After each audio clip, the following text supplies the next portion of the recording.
Kenapa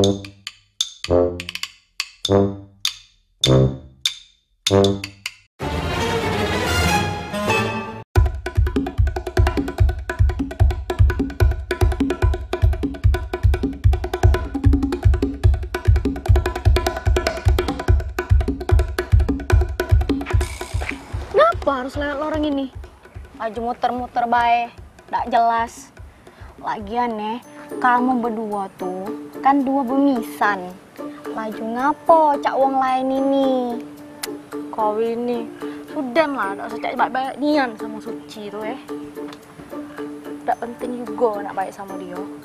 Dengar walaupun ibu aku dengan ibu dia dua beradik sampai mak ini hari itu tak pernah berteguran sekeluarga. Oi, apa nian masalahnya? Sebesar apa nian? Sampai kalian tuh bermusuhan keturunan cak itu. Kamu denger kamu berdua tuh kan masih muda. Nggak boleh lah nggak ngikut-ngikut gawe nggak bener cak ini. Seharusnya kamu berdua tuh tunjuk ke bahwa bermusuhan itu tidak bener. Aulia, kau jingok dak Raya tadi? Cak sini situ nyengok rayaku. Sudahlah, anggap baik aku sama dia ndak pernah kenal. Kau tahu dak?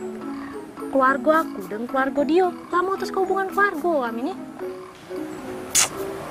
Fit, apa kau cak sini ada galak ketemu? Ndak, males bae. Biarlah yang ada masalah tuh kan untuk kita berdua. Kita jangan sampai mutus ke tali silaturahmi.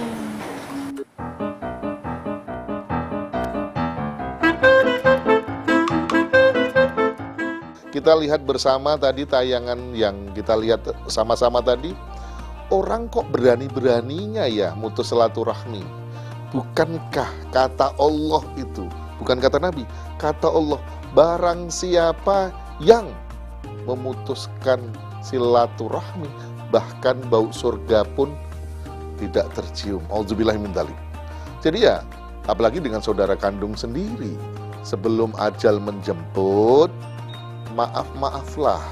Kan bukankah kata ulama-ulama pendahulu kita, dia udah berpesan, ada beberapa orang yang dihisap terus tidak diampuni dosa-dosanya, salah satunya mutus silaturahmi. Tapi kalau kita ada yang musuhin, kita tetap ngalah, kok ini baik ya? Makanya baik menurut saudara-saudara belum tentu baik menurut Allah.